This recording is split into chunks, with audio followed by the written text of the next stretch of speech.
Drug developers, investors, researchers, and corporate executives wrestle weekly to understand what is happening in commercial development of NASH medications. Join hepatology researcher and key opinion leader Stephen Harrison, C-suite veteran Peter Traber, and forecasting and pricing guru Roger Green as they discuss the issues affecting the evolving NASH market from their own unique perspectives on this week's edition of Surfing the NASH Tsunami. For everyone with an interest in NASH or more broadly fatty liver disease, surf's up, because episode 18 of Surfing the NASH Tsunami starts now. When we started, I spoke with people who had experience doing podcasts and blogs, and what they said was, you get about 9 or 10 episodes in and you have no energy anymore, and I bet you're not even going to make it to episode 13. That was a month and a half ago. Feels like an eternity.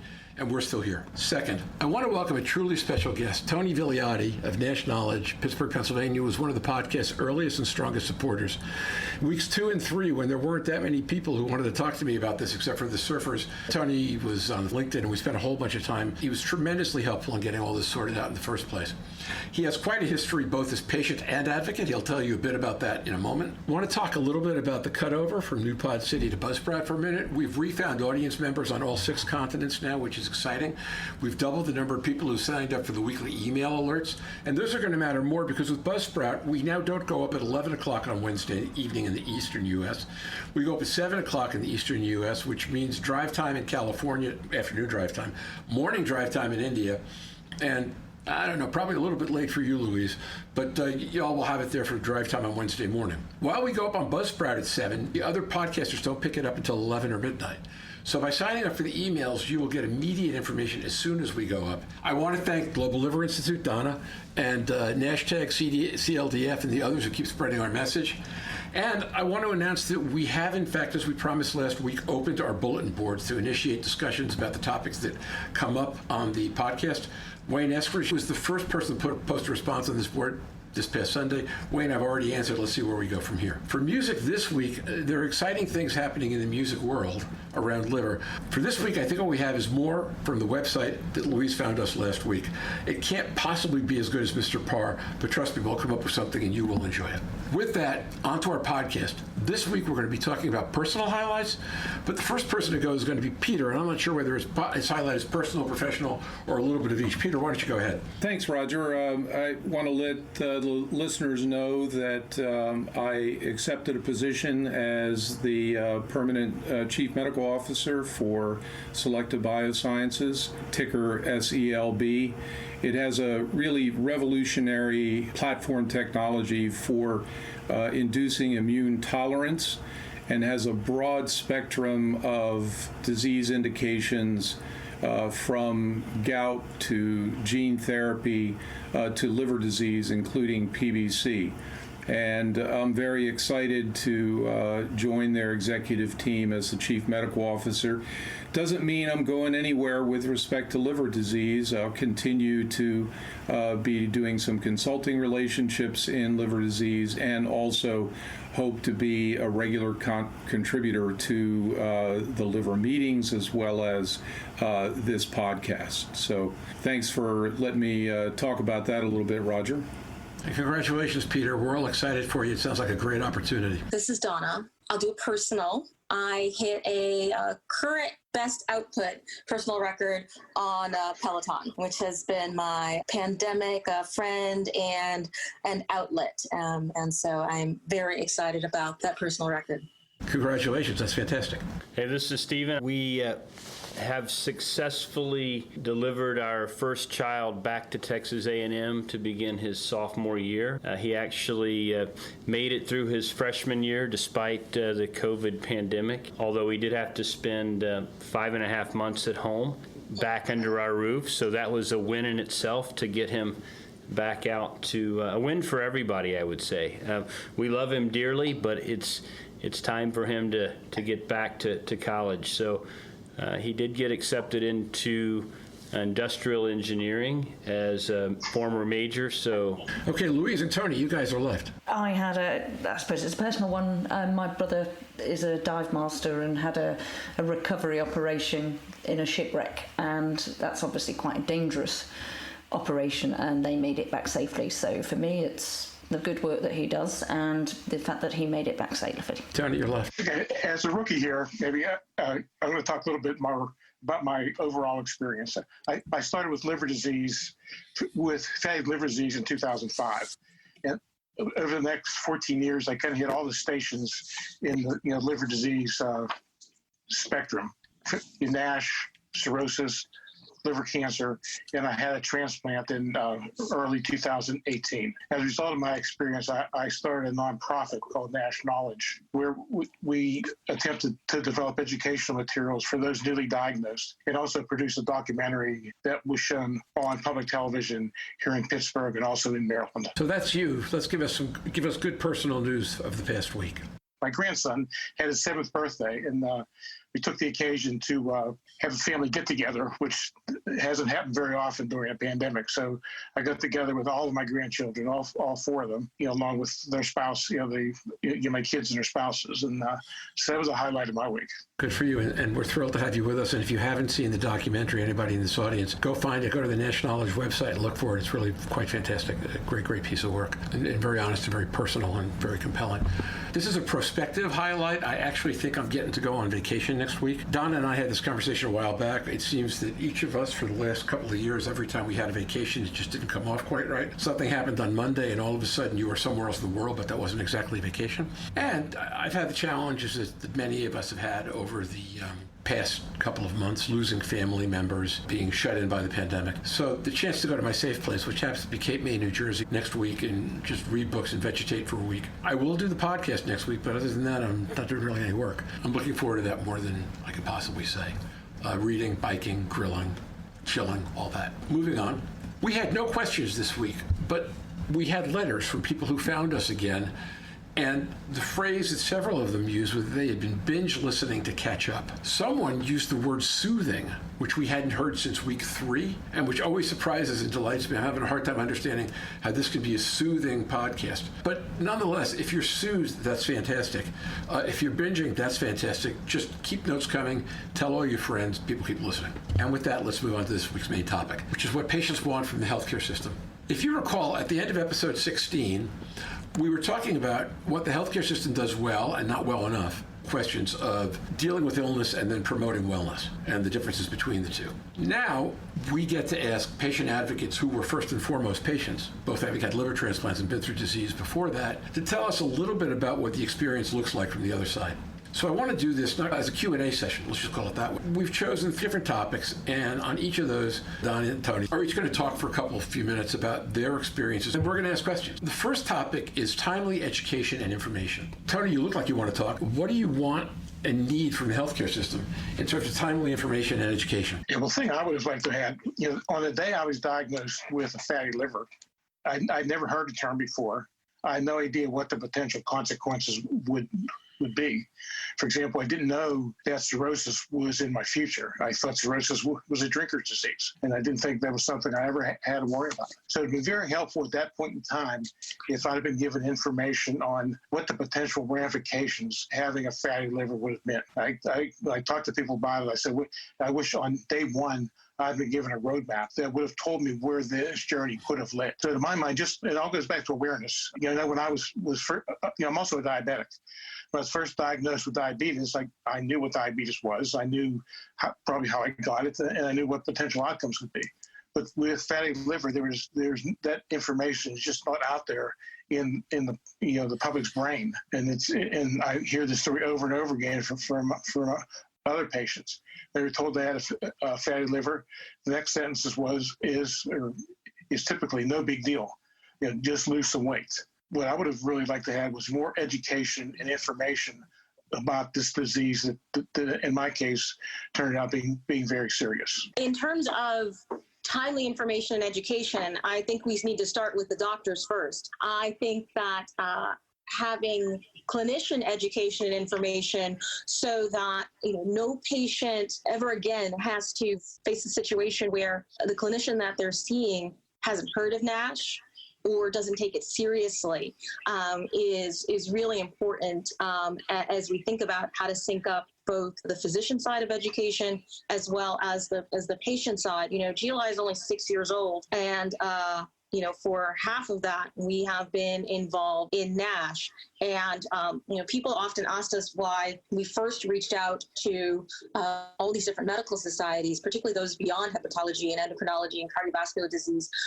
And that was because I didn't want to have this wonderful cadre of now, equipped, informed patients who knew all about their disease and send them into doctors' offices that weren't receptive. We've put a lot of time and effort in relationship building, first and foremost, in involving a wider swath of physicians and nurses and clinical organizations who haven't really been involved in liver disease, liver conditions, working with liver patients on liver health issues and bringing them to the table and really focusing on how they could use all of their annual meetings, updates, and educational for more NASH information so that by the time patients got there, there was a receptive office. And I always like to give my doctors, particularly as a complex patient, I like to give my doctors a little heads up, particularly if they need to, look something up so that they can seem wise and knowledgeable and in control about things. And so I think the most important thing that I can say about timely information and education, it is,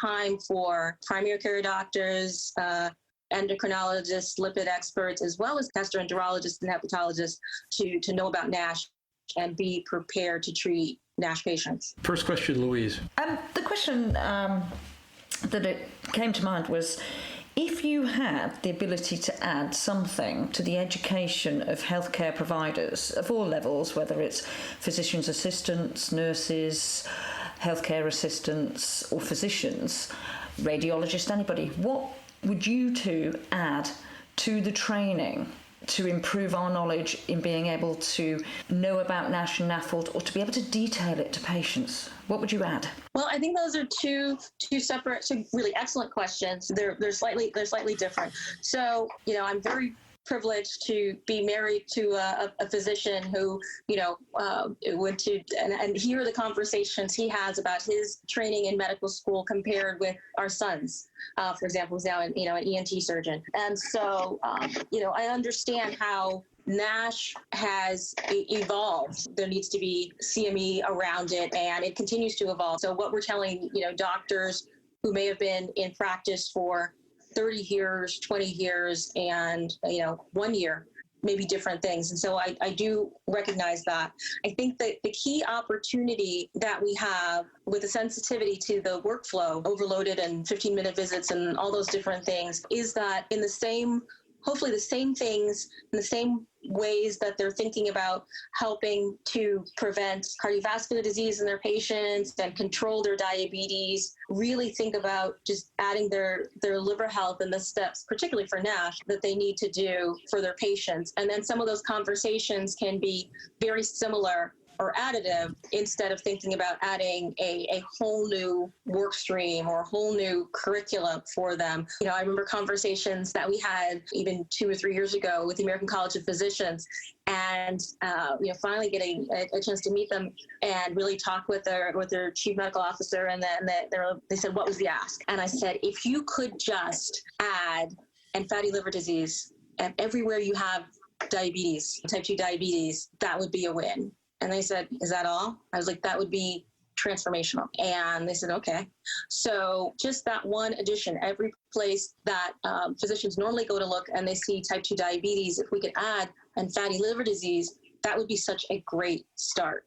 And then more to come from there. It's not even on their radar screen in most cases. And so we need to place it there first and then give them, more advanced tools, as I'm sure we'll get into, and as you've covered in terms of diagnostics and all those fancy things, but just putting it in the same sentence with type 2 diabetes, for example, or high cholesterol is the first step. Tony, anything to add or thoughts you want to share? Yeah, one thought I've had over the past couple of months, I've had 2 separate conversations with companies that provide continuing education credits to medical personnel, and neither of them have any courses that are related to NASH. And I think that's what, in addition to the territory that Donna covered, that would be a help too. I mean, there's a lot of doctors who have been educated, being taught that fatty liver is a benign disease. Mm-hmm. And I think the addition of more education in the continuing education realm would be very important and be very helpful. Next question, Stephen. One of the things I've struggled with as a physician and somebody that treats patients with fatty liver every day, and then try in the same vein to then go out and educate my colleagues and peers, is how do we deliver that message? As Donna mentioned, these primary care docs are trying as hard as they can to get just a simple HEDIS measures all checked. You know, did they check the A1C, the blood pressure, the lipids, get the mammogram scheduled, the colonoscopy scheduled? And when do they have time to take part in that CME event, which is important to do, but I just reflect on my own practice. I see a long day of clinic. It takes me every bit of my free time to dictate the notes, to review the labs, to call the patients back, and then it's time for another clinic. Even if I have time, do I want to take the time to go listen to a 45-minute or 1-hour webinar on, fatty liver? It could be hypertension. It could be, a skin disorder. It could be, you name it, that they need to get educated on. As Donna mentioned, I trained back in 1991 to 95 in med school, and a lot's changed since then. Many medications I never heard of have come onto the scene, amongst many other things. So it's a major issue. I think my question is a little bit wrapped up in that, and maybe, Tony, since you mentioned this, I'll direct this your way. You wish you had more natural history data when you were diagnosed. Somebody told you you had fatty liver, and that's the what, but the real question is, so what?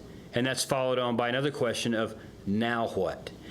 For me, did you feel like the physician didn't know the natural history of disease, or didn't have time to explain it, or maybe you didn't know the right question to ask at the time, or a combination of all of those? It was probably a combination of all those, Stephen. I was seeing my doctor on a regular basis because of my diabetes. So from the point in time where I was diagnosed with a fatty liver, 9 years passed before I was told I had NASH and cirrhosis, actually in the same appointment. And during that time period, sometimes he mentioned the fatty liver, sometimes he didn't. So he didn't leave me with a sense that it was something I needed to worry about. I worried about my diabetes, and I had that pretty much under control. And whether it was a function of his lack of knowledge or just not having time in an appointment, to go into all the potential ramifications, I'm not sure. I do know that I've since talked to that physician after my experience, and he said, now he takes a much more aggressive approach when he does diagnose a patient with fatty liver to explain more about it. But in my case, like I said, I walked out of that office and succeeding to the office without a worry about fatty liver. Yeah, that's an interesting point, Tony, because physicians, and Donna can probably speak to this as well, from the lawyer side as well as from the mother of a physician and the wife of a physician. Doctors don't routinely change their practice based on one double-blind randomized placebo-controlled trial published in the New England Journal. But I guarantee you, Tony, they changed their practice based on a single anecdotal experience. And your doctor told you just that. And what we don't want to have happen is a scenario where this has to replay itself in every physician's office for people to get the message. Tony's experience, unfortunately, is not unique. So, we've seen some research that says that, 43% of patients left being diagnosed, but then having their risk of progressing to cirrhosis not explained, or 70%. And again, these are people who actually got a diagnosis, and we'll deal with so many who don't get a diagnosis, but 70% of those who did get a diagnosis so that the potential for a liver transplant down the line wasn't set. And certainly you wouldn't pack that all into a first visit, but for Tony to talk about, not really understanding, leaving with the seriousness of this is a really important takeaway. And so, to Louisa's, the second part of your very excellent question to me, and how you communicate this, a really key part of perhaps not how, but in the what, as Stephen was talking about, is that so what? Is the seriousness that there's something not benign, there's something progressive and harmful that's happening right now in your body, and that it can lead to things that are even worse. We don't want that to happen. I love that construct of what, so what, now what, Stephen, because then the now what is, evolving into more and more options, but it's certainly not go away and come back in 10 years when you need a transplant, which happens to so many patients. And I think that the more we can give visibility to these stories across, the various platforms that we are doing, everything from news articles and, simple mat releases to web and Facebook and this podcast, the more then it won't have to be one patient, one doctor to be able to get everybody on board and where they need to be. So, Donna, it strikes me that you and Stephen are now even, which is that last week you gave him nothing about us without us, and now he gave you, so what, now what? You're tied at 1. We're all going to watch and see where the tiebreaker is on this. Peter, why don't we go on to your question? A couple of things come to mind. I think some issues are credited information, and how do we ensure that people are getting good information? The second is around continuing education and reinforcement learning. We always think of continuing medical education for physicians as one time I'm going to go sit down and learn everything about one thing. But I think of continuing education as a process and a reinforcement. People don't learn everything they need to know on the first setting. And how people learn now is different, I think, than certainly the way I was taught in medical school, and it's through digital media and constant reinforcement. And then finally is the issue of patient to physician learning direction. In other words, patients can drive physicians to learn more and know more about their situation. So I wanted to ask your views on those three things, kind of the issue of where we get accredited information, that kind of process of continual learning that should go on well beyond just the initial discussion, and then also how patients can drive their physicians to learn more and what approaches might be taken there. Peter, I'll take the last one first.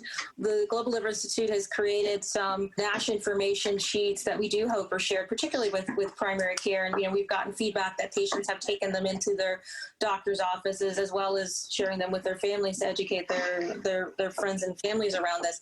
I certainly know I'm the type of patient, and I can certainly only have the type of doctors who are, one, continually learning, who don't take umbrance if I have a conversation with them about the latest research or what I've learned, or just plain old-fashioned pushback. My liver enzymes were, elevated, a year or so ago, and so my really fantastic gastroenterologist, who's, very careful with me now, 25 years post-transplant, and he said, we might want to think about a liver biopsy for you, as he sort of passed through the infusion center to say hello to me. And I said, how about no? How about we repeat the labs? And then I'll give you a choice of, I named 3 different types of non-invasive diagnostics that he could use. Because for me, biopsy was off the table. So that was sort of me teaching him about non-invasive diagnostics. And we had a really great conversation, but ultimately my labs were fine the next week.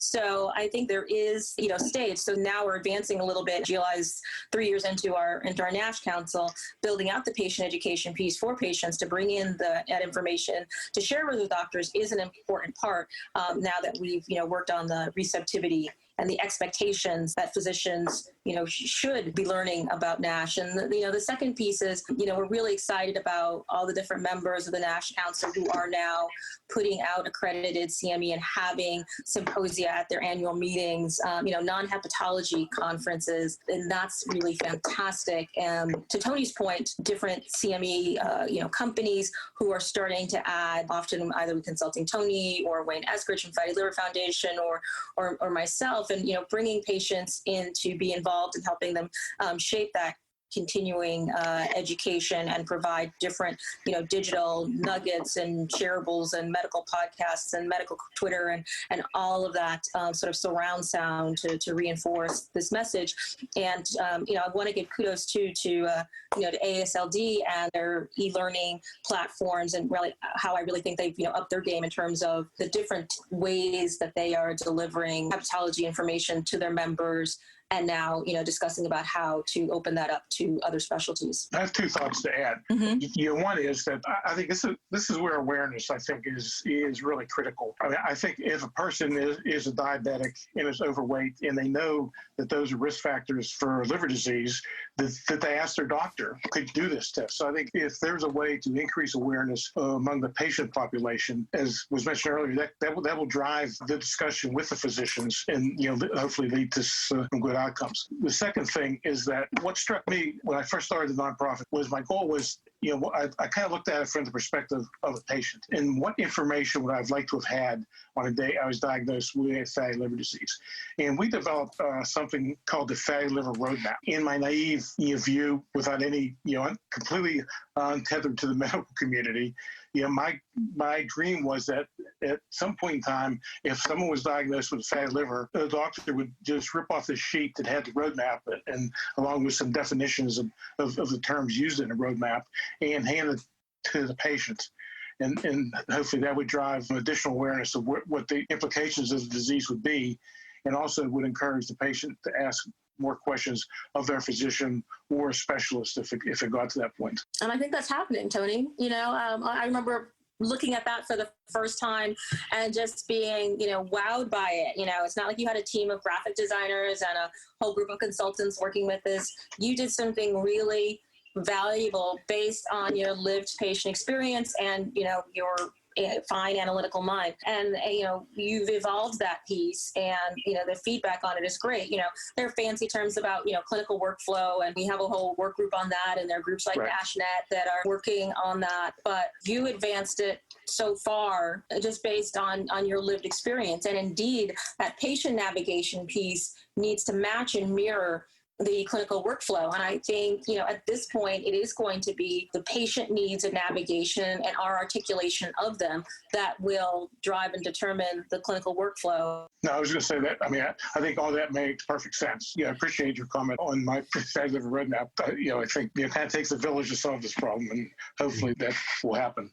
And is happening. So I want to circle back around to some of the villagers, right? When you look at doctors from a forecast or marketing research perspective, one of the things you learn is that the intrinsic rewards of medicine are based on what a doctor thinks entails doing a good job. There are moments where that's led the medical community in different countries, including but not limited to this one, not to adopt products that really are medicines or that really were good medicines, because in some way, shape, or form, there was a side effect or an issue around the medicine that conveyed to the doctor that he or she wasn't doing a good job. When you talk to doctors, at least up until the last 10 years ago when I stopped doing a lot of work in diabetes, about diabetes, one of the things that you always heard was a certain frustration with the patient because the doctor didn't know how to help patients and they weren't helping themselves. Now, that's gotten better somewhat, but I'm wondering how much of what revolves around this whole set of issues is a function of doctors not knowing what success looks like. I think hepatology is easier to figure out what success looks like, but primary care and some of the other specialties, even if they know the disease is there, do they have a definition of success? Are we giving them a definition of success that's practical and that they can actually execute on so they feel like they're winning? The winning part of it, I think, just from my personal experience, I think initially the doctors didn't have that view of what a win was. In my case, my doctor saw me progress a transplant. He certainly couldn't have chalked that up as a win. I think as he, as he became more aware, and this is a general practitioner, as he became more aware of the fact that he had more patients like me, I think if just avoidance of disease progression, I think would, in my mind, would be a win. I think that's right. I think there's a certain amount of the outcome you would have expected is that you simply would have faded away, right? So when you have transplant, lose weight, get committed, all that stuff, that becomes a story that will open somebody's eyes because it was the outcome they didn't expect. And then from there on out, they'll find winning differently. So I think your case, Tony, becomes an example of showing the doctor that a win that he might not have considered before was in fact possible, and that would affect how he treats everybody. And Stephen, I think that lines up with your comment about it's the one case that changes people's minds. What can we do when that one case doesn't exist? Or is that just going to be a limitation? Well, we're certainly, this is Donna, certainly in charge of International NASH Day now, having done that on, June 12th. And the panels that we did, that are still being viewed by thousands of people, the millions of media impressions from the MAT releases, and the collaboration certainly that we're building as a consequence of those, so that there's a 365-day, not just a one-day, awareness initiative, is all towards that end of making sure the burden isn't on any one patient to have to be that, cautionary tale, if you will, to a physician, so that physicians can be successful for their patients, because we know physicians want to be successful for their patients and have that win as defined as not needing a transplant in the first place. I started my career, if you will, with my transplant, and I've been, feel like I'm working my way backwards or upstream, if you will, my whole career. And so, the opportunity for NASH is really positioning it as a public health issue with public health solutions. And Louise, you've talked about the opportunity in the UK, and we're seeing, in Canada, but the opportunity to deal with this as a public health issue, not as a scooping somebody out just before they advance to cancer or transplant. I think we've sort of started to touch on both of them in the initial concept, but, Louise had made such an important point in her episode about care coordination that I think if we can get to the team that's necessary, both clinical care team and, sort of home team to wrap around the patient that's successful for this, and maybe do that under the auspices of medical care. So we will take a look at a second issue. I think we have time for two today. Second issue is medical care. Donna, let me ask you first this time. What do you think medical care, what does the patient need and want in terms of medical care that should be the goal that the system strives towards? Coordinated care. Louise made such a really important point and set of points in episode 16, I believe it was, on nursing and working with patients, that they cannot be overstated or overestimated, particularly for NASH patients who would most likely have one or more concurrent conditions like diabetes. I really dislike the word comorbidities, by the way. I'm just going to say that. And like concurrent conditions, rather than being told all the ways I'm going to die or get sick or all the things that are wrong with me. So I think that, and having been, bounced around between specialists and being, one woman HIE delivering information to each of my doctors, or trying to get them on the same page about reaching some particular, goal, or a myriad of other things, that as a complex patient, which, by definition, any NASH patient is, and most liver patients are, to have care that is coordinated and seamless, that means information handoffs between physicians, that means, common goal setting, that means multidisciplinary teams, so that, the responsibility doesn't fall on, just, one person to deliver all this type of information and all this type of care. Care coordination is really the gold standard that we're looking for here. And as people set up fatty liver disease clinics in many areas of the country and in the world, that's what they're trying to deliver. That's what they recognize, that there needs to be more of a one-stop shop, or at least the onus on the healthcare system to knit all these pieces together and to give sort of the roadmap that Tony was discussing, for that work to be on the shoulders of the healthcare system, to put those pieces together for patients, rather than the sick person to have to put them together for themselves. Yeah, I agree 100% with that. I think, just as an example, I've heard this from. This has been my experience. I've heard it from others as well. The doctor tells you to lose weight, and without telling you how to lose weight. And I mean, my first thought when he told me to lose weight was, if I knew how to lose weight, I wouldn't be sitting here right now. So, and I think that's where, as a part of that team, you need somebody who, and it's unlikely to be the general practitioner, but somebody on the team, a dietitian or nutritionist, who who can lead you down that road. My experience was that even, I found that the first dietitian we talked to really, was kind of misleading in terms of she didn't know that much about liver disease. Some of the advice she gave us turned out to be incorrect. We finally got to the right dietitian. It made life much easier. I mean, in my case, it's still a struggle to this day, sticking to a healthy diet. But that's just one example. And I think, and again, in my case, I know the hepatologist needs to work with the endocrinologist. An endocrinologist? Yeah, there you go. Okay.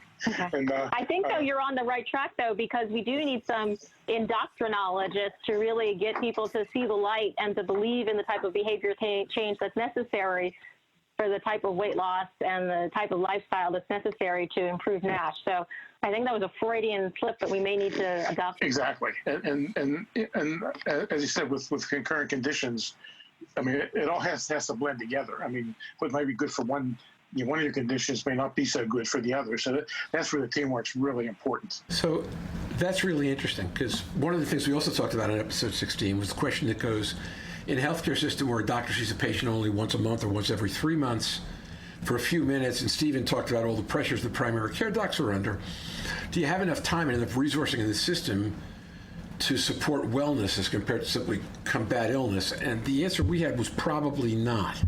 That some of that might be better in the hands of a Weight Watchers or a Noom or any one of us, as Louise talked about, the small groups that are set up all over the place to do that. But you're saying that might not work out so well for people with multiple conditions unless whoever is doing that really knows what they're doing, because they can encourage people to take their diets in directions that may not be helpful. Right. Yeah.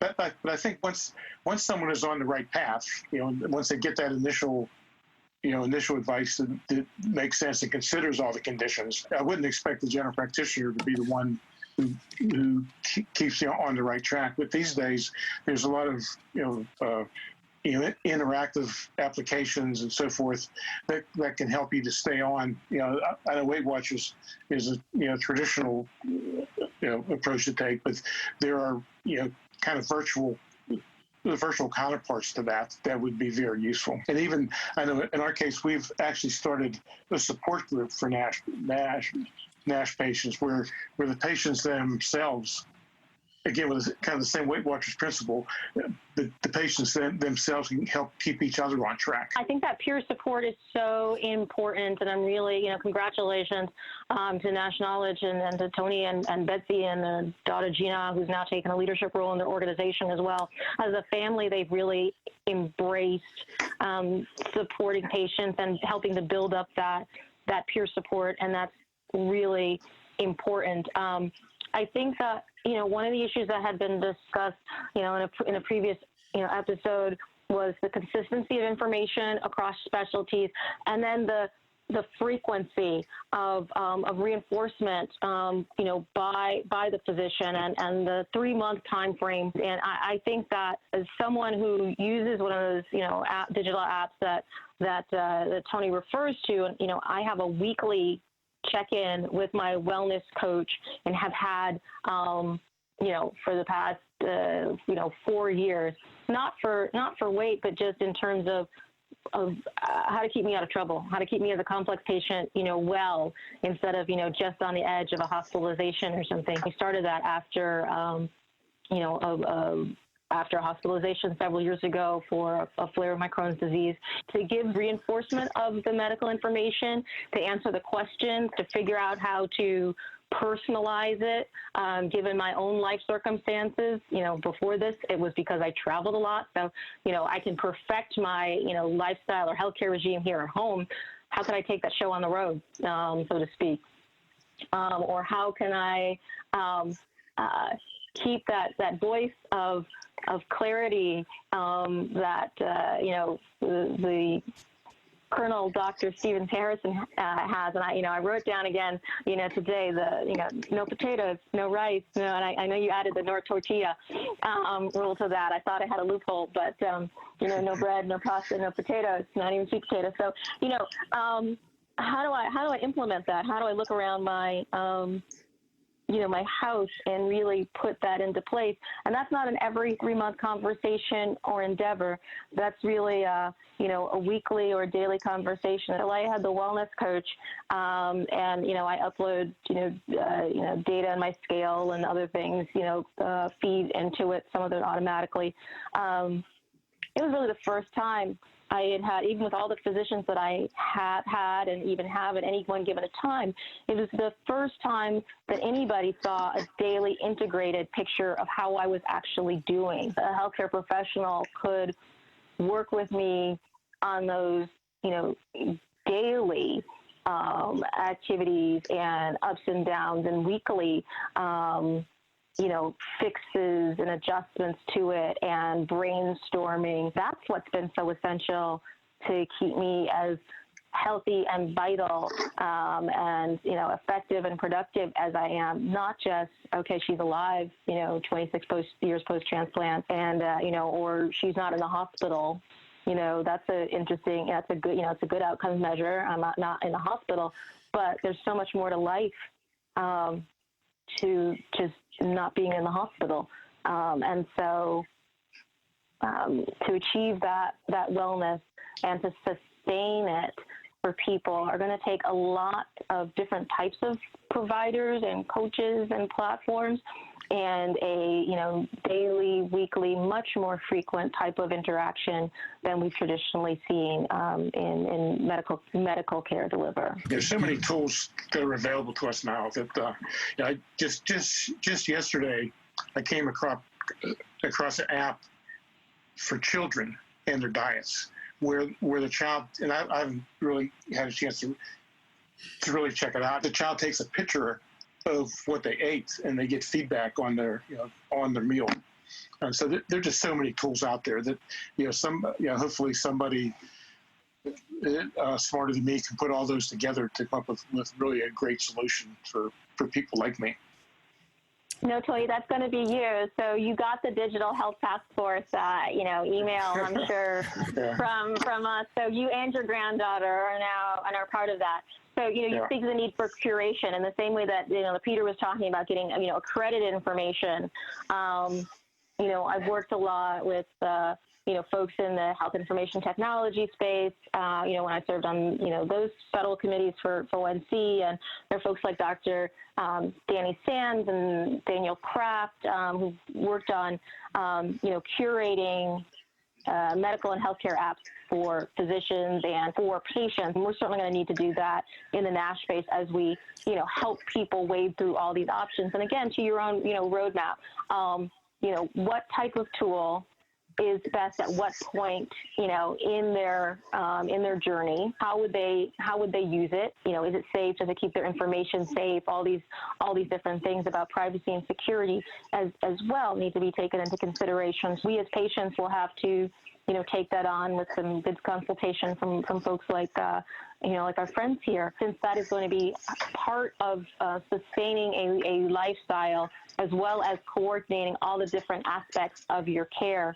that are necessary to be successful for a patient with fatty liver disease or NASH. That's going to have to be part of our remit as well. Or at least I take it on, and I'm always going to ask you for help. I think Anthony and Donna summed it up extremely well. I think generally people have a really hard time, and that's nurses, that's physicians, it's everybody, about a notion that weight loss is not complicated. It actually is more than a willpower game. It's a science. We know that obesity as an epidemic is way complex. It's just more than calories. It's interactions between the environment, the behaviour, psychological, medical, genetic, and microbiomic. And I think if we look at it as a science, do we define obesity itself as a disease? Because if you define it as a disease, then we get people addressing it way earlier in a timeline. If we look at childhood obesity, certainly in the UK, very few parents will take their children to a primary care physician to say, my child's overweight, do they have a problem? So it develops very early, whereas the schools, when the child goes into school, doesn't say, you are overweight, you need to see a physician. or primary health care to be screened. We need to look an awful lot deeper to be able to give that help, and utilising these apps is fantastic. So the more people can utilise them, but we have to be accepting as a community of healthcare professionals that it's just not as easy as saying to somebody, go off and lose weight. Yeah, this is Stephen. Just listening to everything that's been said, it's been fascinating. You know, I think, to Tony's point, before physicians take a broken piece and try to make a masterpiece, how do we make it easier for that primary care physician to identify the at-risk fatty liver patient? If there's 100 million Americans with fatty liver, do we have the 80% solution? If only 20 to 25% of fatty liver people develop fibrosing NASH that progresses, is the low-hanging fruit excluding those that aren't at risk today? And if it is, what is that? FibroScan is an option. We know the negative predictive value of that test is incredibly high. If the KPA is less than 6, I don't worry about that patient, even if they have fatty liver, at least today. Maybe in 6 months, a year, we repeat it. I often talk to primary care physicians about the low-hanging fruit of an AST to ALT ratio. We know this is an ALT predominant disease. When you measure the liver chemistry test and the ALT and AST are elevated, as long as that AST is not at the same level as the ALT, the risk of having advanced liver disease is low. Tony, if you go back and look at your numbers from 2005, your AST is probably higher than your ALT, because that's what happens as you progress across a fibrosis spectrum. The AST rises and the ALT falls. That's a very simple test. The problem with that test is liver enzymes are often normal in the setting of fatty liver, even with moderate to advanced disease. So getting at something simple, we've talked about NAFLD, fibrosis score, FIB4, sequential testing. I'm in the middle of writing up a very simple, pragmatic roadmap for primary care, and I need to make it simple. I think if it gets complicated, they're not going to do it. Any thoughts on that, about keeping it simple? Does it need to be complex? What are you thinking? As a first win, if we got everyone who currently has a diagnosis of type 2 diabetes screened for NAFLD, NASH, because of the high prevalence of NAFLD and NASH in type 2 diabetes patients, and how, like Tony, how it seems that they're much more likely, much more quickly to progress to these severe complications. If we succeeded there, it would create sort of a success loop,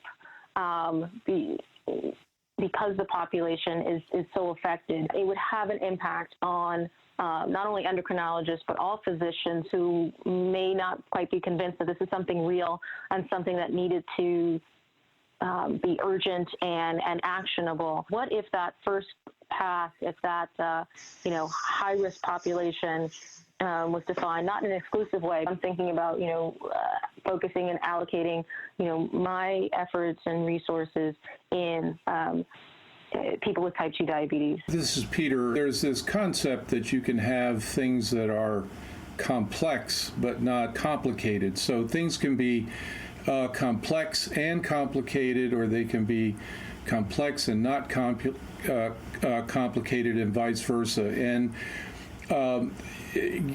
doing what you suggest in diabetes, I think, is very important. That's not a complex issue. It's a simple issue, which makes rational sense. However, the implementation is complicated because of all the issues you have to do to get it implemented. And I go back to what Stephen said about how we might educate patients and deliver messages. I've been up and down in my weight over my entire life, and at one point the doctor said, well, you have to lose weight. And I say, you tell me that every time. And he goes, okay, let me give you a simple suggestion. And I said, okay, well, if it's simple and complicated, I won't be able to do it. He said, no, this isn't complicated. Put out your fist. I put out my fist, and he said, don't eat a steak any bigger than that, the size of your fist. And I looked at my fist and I said, well, I always eat a steak bigger than that. And he said, that's right, and you're fat. So it was impactful to me because I said, look, that's a simple issue and it's not complicated to implement. Now, I don't want to dumb down this whole conversation about what we need to do for our patients. But I think in some ways, Stephen is getting at that issue for what physicians and healthcare systems can do. Make simple suggestions that are not complicated to implement and do it many times during the patient's care. Just a thought. I think I'm going to disagree with that. What I hear Donna talking about, Stephen, is the idea that only 20% of the patients who actually have fatty livers are patients you need to focus on in terms of fibrosing NASH. Your suggestion, and your doctor, was a great suggestion for dealing with obesity and maybe diabetes, not focal to NASH. If we want to get focal to NASH, then I run around to the Louise Campbell side of the table, which is, so why aren't we testing everybody? Which is what I've heard Louise saying in my head as her picture stares at me on this, as I'm listening to this conversation. Louise, I'm getting you wrong. Please forgive me. I know you have a chance to comment in a minute. Oh, you're getting me right. Yeah, I thought so. We've been doing this for a while. My feeling is that what you say, Peter, about the simple rules is correct. But it's correct in the totality of everything that's about Syndrome X and metabolic syndrome.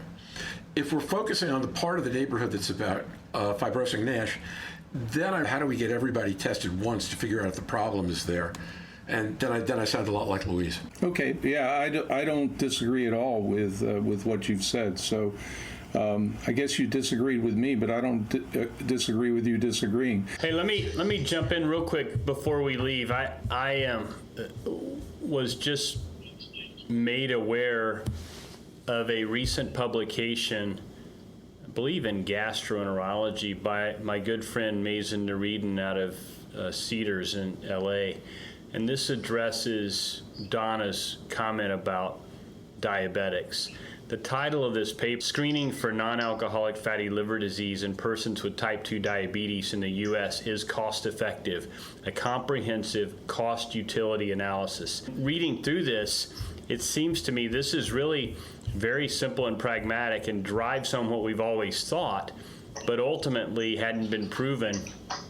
And their hypothesis was that screening for NAFLD in type 2 diabetes patients, starting with ultrasound and ALT or AST, followed with non-invasive testing for fibrosis to detect those most likely to have fibrosis F2 or greater, is more cost-effective than not screening this population. I believe they go on to look at a Markov model and show that that actually is true.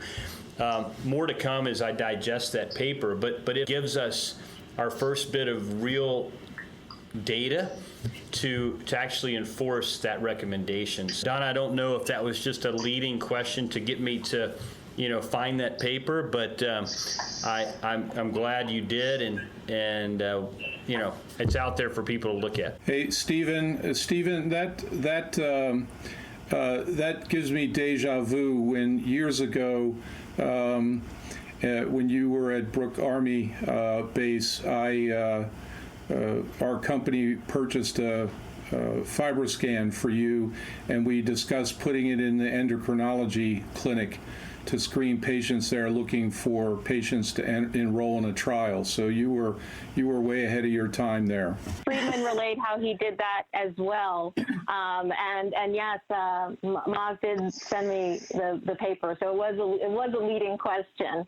And thank you for following all those breadcrumbs. I've got exactly the same paper, and it was obviously two guest surfers as well, Naim Alkhouri and Mary Ranella, were on that paper. Ultimately, what it proved was that adding FibroScan detected quite early at F2, which allowed far earlier interventions to help patients. And as we know, I think it goes on to go talk about FIB4 and most of the others not really being accurate enough until F3. So that importance, again, of finding earlier and making it a wellness and an achievable change. We've all been reading the same, keeping up to date, I'd say, this week. In a target-rich environment, and I hate to refer to my fellow patients as a target-rich environment, but, when I talk with several of my friends who are, some of whom are renowned diabetes advocates, and I said to them, a year or two ago, what do you know about NASH? I got blank stares.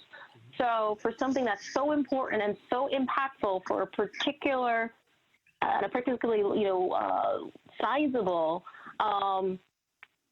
population for whom the consequences of this is so near and so dire, I think that we would be remiss if we didn't now follow up on the data. But also, what logic would tell us is is a practical path forward, given where we are in the field and the minds we need to convince and the data that we need to generate to allow all of these wider efforts to be effective. And on that note, let me suggest that we move to closing, because that was a fantastic statement for us to go out on. All right. And we're a little bit over time. Final question, everybody. We will let Tony not go first on this because he hasn't played this game before. What's the one thing you heard this week that surprised you the most? Stephen here. I just want to thank Tony for this word, indoctrinologist. That is an amazing word. I know it didn't mean to come out that way, but it is so apropos, and Donna hit on it too, and I think that is exactly what we need to be towards these physicians is indoctrinating them on NAFLD, NASH, epidemiology, natural history, diagnosis, and treatment. And then I also love, I did not realize Donna has a bit of military in her. She may not, deep down inside in places she doesn't want to talk about, she is an Army girl because she talks about target-rich environment, and that is like all up my alley. Love that. Thanks, Donna. The bit that surprised me most was actually when Donna talked about hating the word comorbidity. We obviously use it a lot to try and stress to fellow professionals and physicians that these are comorbid and related conditions, but actually hearing Donna's take on that and how it can affect how you think you've got other conditions and how you feel about that will probably make me change my language. So thank you for that. I will give a sign to Stephen, as you pointed out early in the episode. I really was affected, and we'll take forward the what, so what, now what construct forward. And Stephen, you're right. This is not the first time I've been accused of having a military leaning. You can certainly talk to my team about that. But actually, in many different companies that I've started, we've actually gotten awards for our hiring from the military, and particularly my former Air Force, or I can't remember. I remember her referring to me to someone in the airport as, "Oh yeah, this is my civilian commander." So I wear that with honor. I was just going to say, nothing really surprised me today, but I am super proud to be on a call with, and I think we're all lucky in the NASH field to have patient advocates like Tony and Donna. And keep up the great work, guys. Tony, follow that. I was pleasantly surprised to hear that. I think that the medical people on the call kind of agree with the patients, and that that there needs to be more done educating everybody, both doctors and patients. I'm not in such a far place from that, Tony. I guess what surprised me is that, except for the one comment about Peter and the steak, which it turned out wasn't a disagreement at all, since he disagreed with my disagreement, I thought we were all in violent agreement about a whole bunch of really important things. That says to me that the question becomes, how do we take this perspective that a lot of different disciplines fundamentally agree on and take it out to all the different disciplines we come from in a way that we have points of tangency and everybody can connect? And with that, I will go wrap up. That ends today's episode. I want to thank the surfers for doing your usual excellent job. And Tony, you were everything we hoped you would be when we brought you on. We'll find a way for you to come back because you've really been great having with us. If you have comments or you want to follow up anything about this discussion, remember we've now got discussion groups on LinkedIn and Facebook that Louise and I are checking regularly, and we can cycle to others of the surfers or other people we know to make sure that your questions, your comments get addressed and you get the information that you need. Okay, beyond that, special thanks to the regular people, Mike Wilson, our engineer, who makes this all so easy, the distribution folks at Buzzsprout have enabled us to come in, Eric Rounds, social media master Palatea, who got all these folks their microphones and got them up and running, our new editor, Ryan Segura, who will start this week making fantastic contributions, and an extra special thanks to you, our subscribers, our listeners, who help as we continue to build the leading fatty liver podcast in the world and raise these issues and educate people. We will be back on Thursday, August 19th with episode 19. Hard to believe we're almost out of our teens. Where did all those years go? We were so young once. And with that, we will have music playing. Make sure to go to the website, the Surfing Nash website, to check out information about the easel coverage and who's going to be on and what we're going to be talking about. Enjoy the liver music on the way out. Stay safe. Surf on. We'll see you next week. Bye-bye now. It's beginning to look a lot like cirrhosis. Jaundice of the skin from the hyperbilirubin, waste products of hemoglobin due to lack of bile production. It's beginning to look a lot like ascites, fluid in the abdomen from the portal hypertension, the lack of albumin, increased capillary pressure causing third spacing. The liver acts like recycling company for major roles and responsibilities. Detoxing ammonia and drug metabolism, storing glycogen, producing bile coag factors and albumin. It's beginning to look a lot like encephalopathy with altered LOC. Too much ammonia in the blood, byproduct of protein metabolism. Give lactulose to aid the excretion. It's beginning to look a lot like cirrhosis. Soon we'll do a paracentesis.